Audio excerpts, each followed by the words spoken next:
Diumenge de Festa Major i tenim exhibició castellera, colla convidada als castellers de Sants i els nostres, els castellers de Terrassa i els Minyons. Anem a veure, amb el suport de Centre Dental Les Escoles, si arribem a tocar el cel i quins són aquests castells de 8 que diuen que estem a punt de veure. Avui obrim les portes del nostre centre dental a tots els ciutadans de Terrassa amb l'objectiu de guanyar-nos la seva confiança.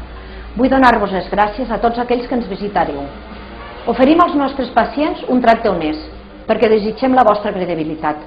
Tot el que oferim es resumeix en una sola frase, que és el nostre principi: les persones per damunt de tot.